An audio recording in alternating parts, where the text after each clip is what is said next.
So hello, everyone. Thank you so much for coming to our joint Q&A. My name is Sam, and I have Kathy here with me.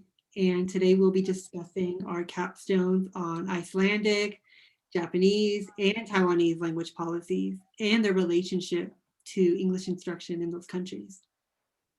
But first, we want to give special thanks and appreciation once again because we're recorded and now we have you here. Thank you so much, Dr. Santos, for being our advisor, and for our other TESOL professors, Dr. A, Dr. Olsher, and Dr. Coles, your patience, your humor, your enthusiastic support for us and all the students in our program. And a big thank you for all our TESOL peers and friends and mentor teachers, and also my task mentors, and everyone who watched our presentations and showed up today. Thank you. Yes, thank you, everyone. So before we begin discussing and answering questions, we thought it would be a better idea just to do a quick recap to make sure we're all on the same page. And I'll be starting with my project first. So I'm going to go ahead and share my screen. Everybody can see my screen, right? Perfect. Okay. So a little bit about me. I'm a TESOL student here at SF State. Currently, I'm a teaching assistant at a composition for multilingual speakers course that we just finished up this week. And also I'm a graduate assistant in a beginner Japanese class. So previously I was a TA in an interactive reading course in Japan. And in that course, I was able to use Japanese and English and had lots of positive results.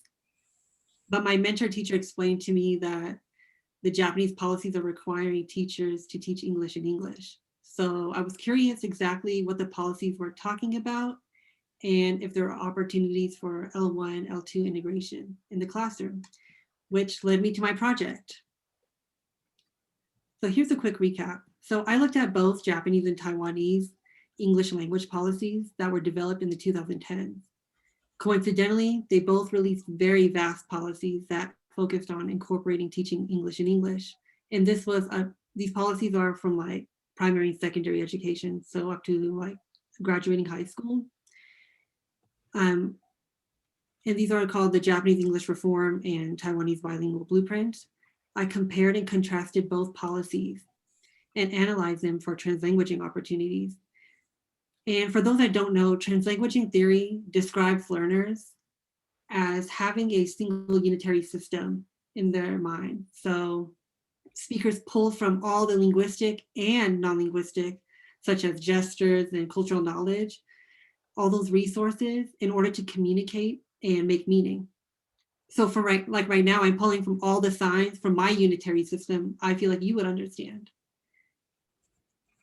In traditional bilingualism, each language is a separate system, right? So like there's like a Spanish part in my brain and an English part, but translanguaging gets rid of those and it's just one system. As for translanguaging pedagogy, teachers can systematically allow and restrict learners to tap into their available linguistic resources in the classroom. So in this sense, it gives opportunities for students to employ their full linguistic repertoire, and we can support their bilingual identities in doing so. And quickly, I just want to give you my favorite finding that I had like in my whole project. And I think Dr. Santos liked it too. So this is my favorite finding. Let's start with this coinage reinvention going on in my policies. So if we look at this side, Japan's usage of kotoba. So kotoba is normally translated into English as words, right? And what is interesting is that within these 5 proposals that are within the policies, Japan explicitly refers to language as kotoba and even provides a reasoning for this. They explain that gengo, or language, is rather vague in Japanese in order to describe that relationship between language and culture. So by using kotoba, it humanizes the concept of language and brings that culture and identity into discussion. And I argue in my paper that this resulted in that increase of Japanese language and culture education to support Japanese identity. And that told me a lot about Japanese policies and how they regard language and speakers. And as for Taiwan, they did a completely cool coinage in English and Chinese. And now I even use like words like bilingualization and bilingualize in my own vocabulary. And that tells me that there's like this lexical play transcending between languages. So it's like translanguaging in a snapshot. So that was my interesting finding. And in the end, and this is like 70 pages, I feel like, of writing, but in the end, I found Taiwan's policies showed a positive embracement of bilingualism through various channels, like an increase of opportunities of English communication in and outside the classroom. And sorry, excuse me, my throat is so dry. And where was I going? Oh yeah, English communication in outside the classroom, bilingualization of TVs and radios and services. And this was in Taiwan. For Japan, English primarily stayed in the English language classroom. And there was a focus on increasing Japanese identity through language and culture education.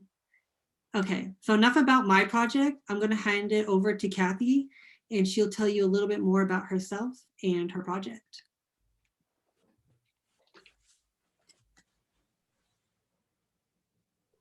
Oops, I think you're Hear muted. you. Can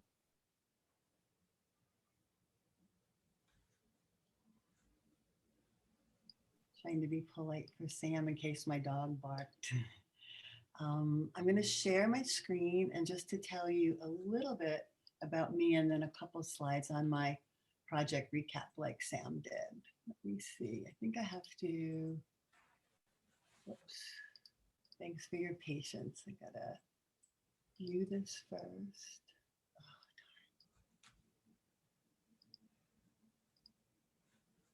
View it in present mode. And I want to share my screen.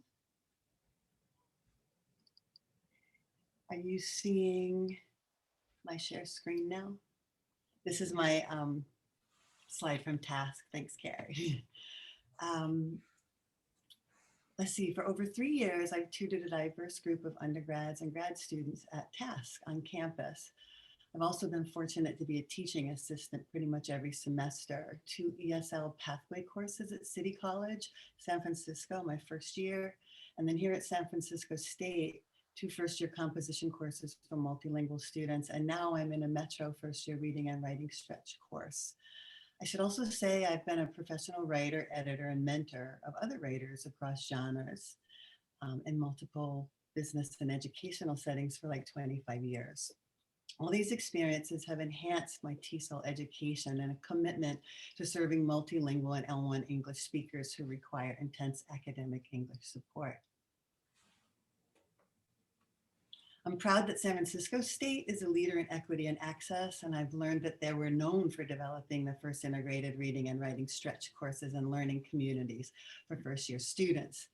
I'm also familiar with CSU policies that impact these reading and writing programs. So why then did I choose researching the literature on English for Academic Purpose program at the University of Iceland?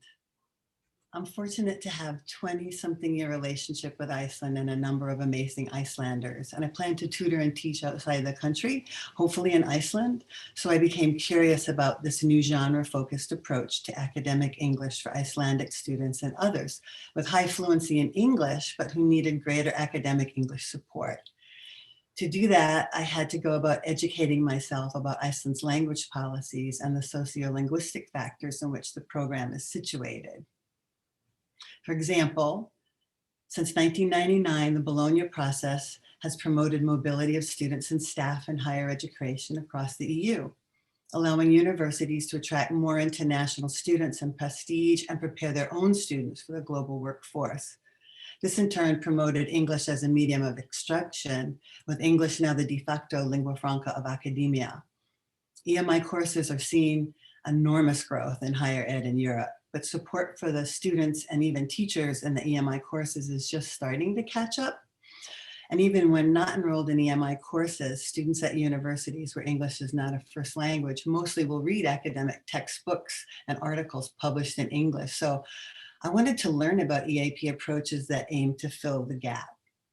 And this was at the end of my insight slides, what Dr. Santos calls the juicy nugget. I found it's really interesting. I mean, I understand that my main scholars are arguing that the overestimation of English fluency, not just in Iceland, but all the Nordic countries, is resulting in this lack of academic English support before EMI or just for reading any of the English texts that they're going to get. That argument suits their advocacy for changes to Icelandic language policy when they compare it to the fact that in the US and Britain and other English first language countries, there are academic English support programs.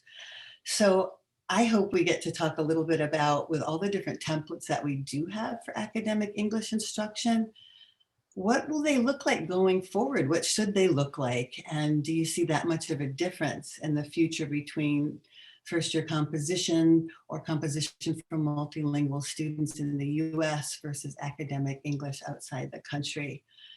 And the policy does connect with Sam if you're interested in that. So. Yes, thank you, Kathy, for that recap. Okay, so now we're going to start the Q&A portion, and Kathy and I are excited to answer your questions about our projects, both general and specific. And please feel free to type questions in the chat as well if you're feeling a little shy.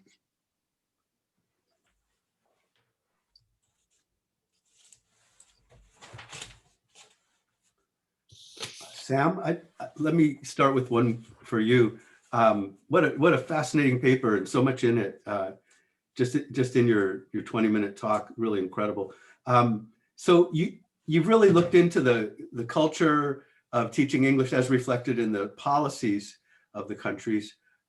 That's another question of how policy relates to the classroom.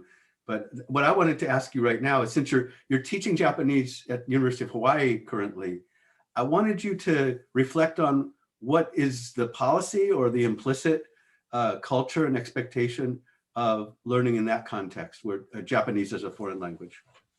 Yeah, so TESOL and teaching Japanese is a little bit different. It was a little bit of a shock when I went to Hawaii, but for the most part, they're kind of on the same page on how I like to use like English in the class, but they're focusing more primarily on shifting towards only Japanese in the class. My teacher on the first day, instructions were completely in Japanese, even though the students may not have understood, and shifting to more and more Japanese every day. So it is a little bit different. I could see support for translanguaging maybe in the intermediate and later classes, but yeah, it's a little bit different than the TESOL world. Okay, thank you. I had a question. Can you hear me okay? Okay, so I loved both of your presentations, and as I was listening to them, I thought, you know, there are three island nations, Iceland, Taiwan, and Japan, and there's sort of these identity issues around language policy. What does it mean to be a language learner? What does it mean to have academic competence? And I was curious, when you were doing your presentations, did you read a lot of literature or engage with identity theory? And if you were to look at the same thing you just did, but through the lens of identity, what kind of conclusions might you come up with in terms of how people, because I was looking at like Japan, there seemed to be this fear of English and how to use English and this high regulation of how we're actually going to integrate it. And Taiwan was embracing it, coming up with new terms, and had a completely different approach. And I realized Taiwan politically has very different history from Japan in terms of Taiwan's relationship with China, for example. And I'm wondering, you know, exploration of English, if that's also part of an identity practice.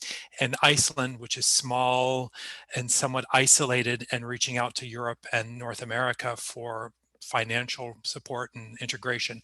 Did you see anything like how the literature may have talked about it, or your own impressions? I'm just kind of curious, because identity really was a theme among all three.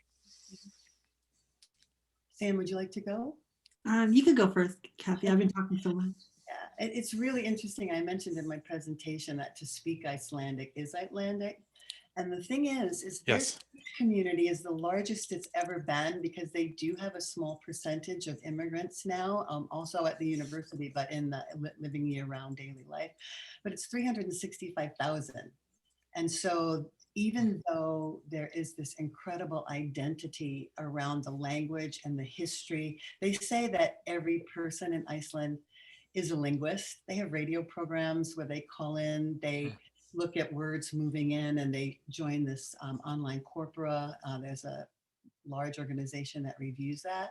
But that said, the other things I learned from my literature and just ad hoc from the friends I've had here in San Francisco is it's expected that you're going to go abroad for education, partially or fully. And it's not that isolated, not at all. I mean, it was overseen by Denmark for a long time, and that was the first language along with Icelandic, but there was such a pressure to pull away from that historically, that once they did, US had a base there, which is now the Keflavik Airport, and English was everywhere on the radio and through that influence, but they embraced that more so because it didn't have that history of control that Denmark had had. So linguistically, the identity is confusing for them, because what I've read is that English is no longer a foreign language. It's kind of amorphous. It's not officially another main language. It's seen as foreign, even though it's the first foreign language, and that's affecting the national curricula. I hope I didn't go too far afield, but it's fascinating. That's a pragmatism is very much a part of the country and the outlook. So. Yeah, so I'll start off with Japan first, since I had the privilege to live there for a while. So I got to experience and work there and see what was going on. Japan has been an isolated country since up until a few centuries ago. So that probably have led to kind of the stray away from English, and because it's kind of a threat to their identity. I was in Japan, my coworkers would speak perfectly English in front of the customers, but when they would speak to me, they did not want to speak English at all. They didn't want to speak English the minute they clocked out. It's just different. I feel like they're even self-sufficient, where English, they don't need English to survive in their everyday life. They have all their own media, and they have their own, I mean, they have like their own big companies, Nintendo, all of that. So they don't really need English to survive unless they're doing international business. On the other hand, I saw something completely different in Taiwan. So Taiwan is officially stated in their policies that they want their citizens to become bilingual, and even stated that they want English to be the second official language of the country. So they're taking a complete different approach, and this plays into even their identity.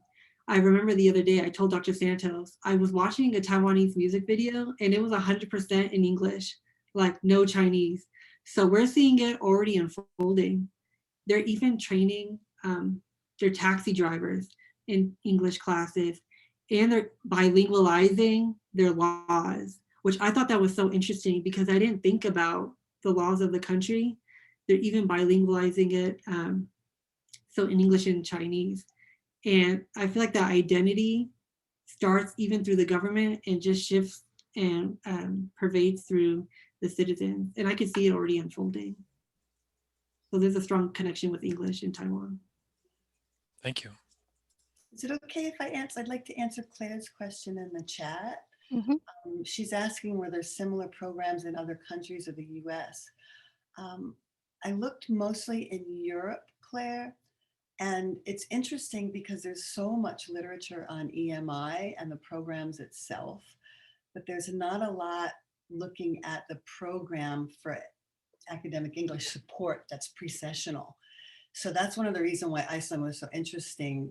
Germany has program. I've read some about in Turkey, and there's the main EMI researchers. I'm not going to say it right. It's German. It's Watscher and Mayworm, and they've done 3 EMI studies of countries. There's like 55 now, and I mean the number is amazing. I have to tell you.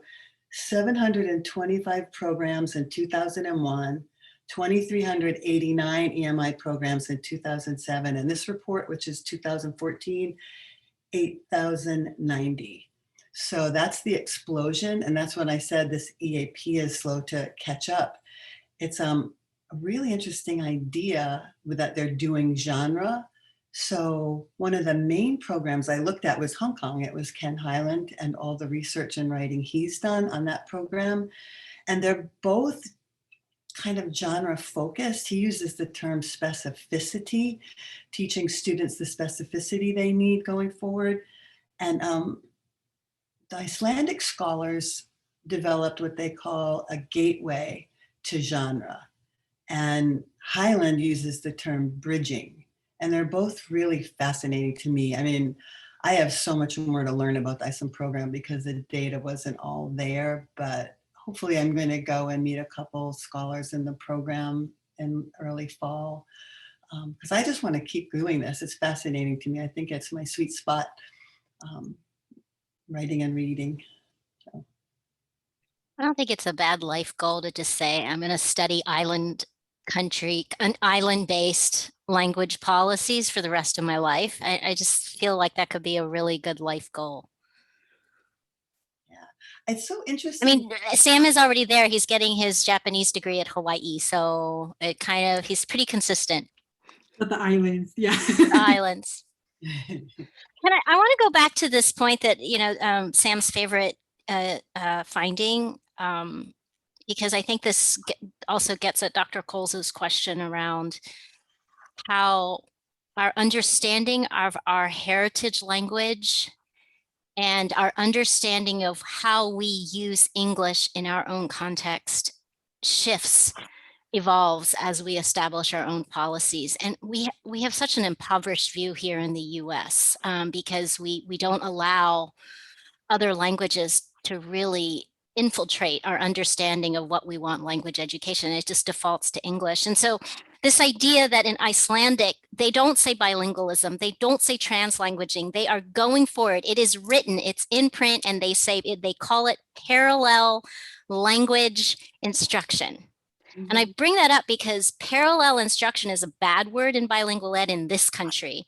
It's the name that's used kind of derogatorily when a teacher thinks they're teaching bilingually, but they say, no, don't speak in Spanish. I want you to stay in English. We'll switch into Spanish later. Like there's very much boundaries placed on language use based on tasks, based on pragmatics. But that is not what Iceland is saying. They're using that, the polysemy there is very, very different. And then the Kultaba thing, fascinating, the bilingualization in the Taiwanese policy. So the cool thing about looking at policy is that people have to put stuff in writing. You have to commit to what is the language? What is your language for talking about your policy? And so you guys kind of just shown a really strong light on, you can do what you do in the classroom, but at some point you got to put it in words and you got to communicate it to the rest of the world.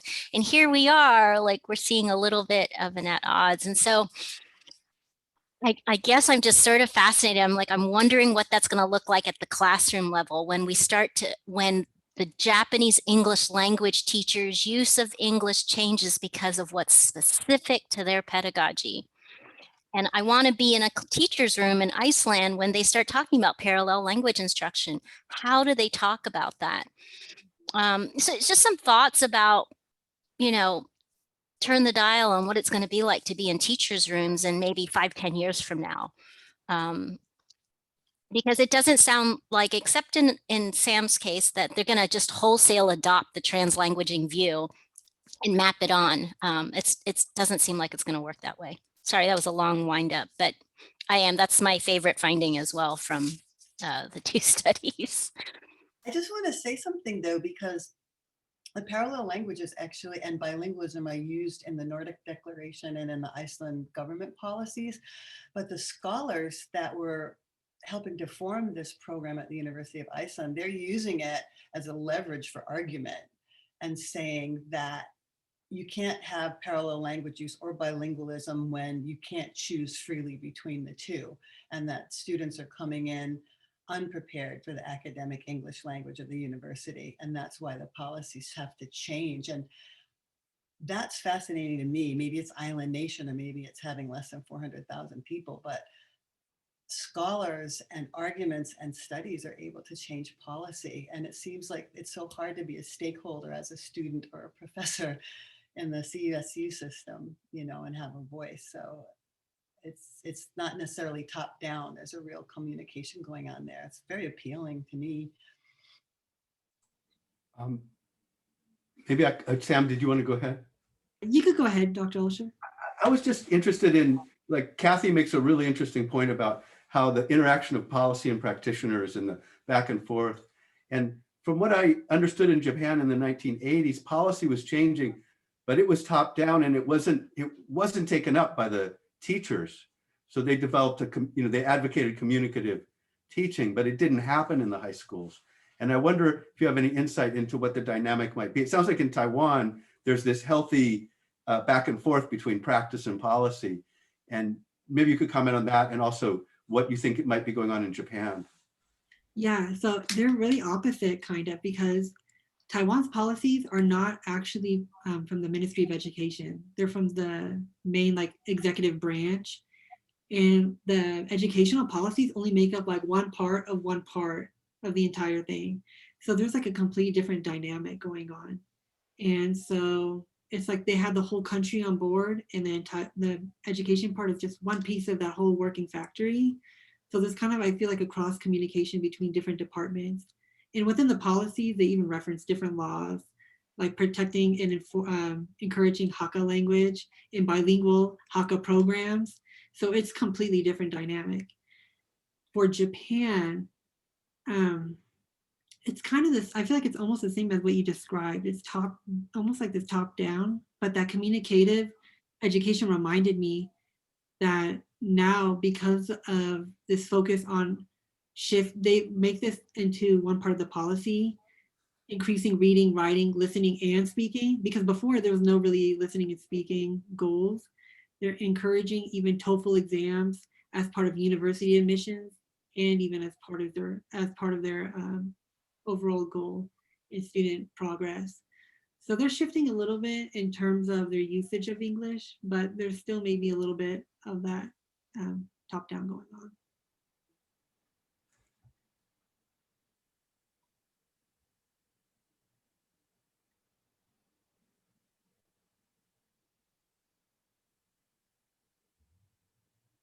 Should we wrap it up if there's no other questions? I think We've got 1 more minute. 1 minute. 1 minute. I was going to say just from, it's so, I mean, what an opportunity to remind graduate students. We don't often look at policy at in capstones. We tend to think of classroom practice and learner outcomes and teacher practice, but we forget to look at the documents that are supposed to be governing our work. And so I just really, I know at some point, Kathy, you were like, oh, I want to go to Iceland and collect real data and I'll come back and finish up my program. And then COVID happened. But, you know, in some ways, what a gift it was to be able to have this time to sit with the documents and educate us on what the vision is. And I think you're to be commended for sitting and doing the work that most people don't have the patience to do. And so props to you both. Thank you. Thanks, everybody. We're getting chat props. Thank you. Yeah. I'm glad you all came and that you watched our presentations. And it's just been an amazing process going from in person and online, and the fact that we don't get to come back next semester just that last time. Appreciate you all. It's been a great cohort and an experience for me. Thank you very much. Thank you, everyone. Bye.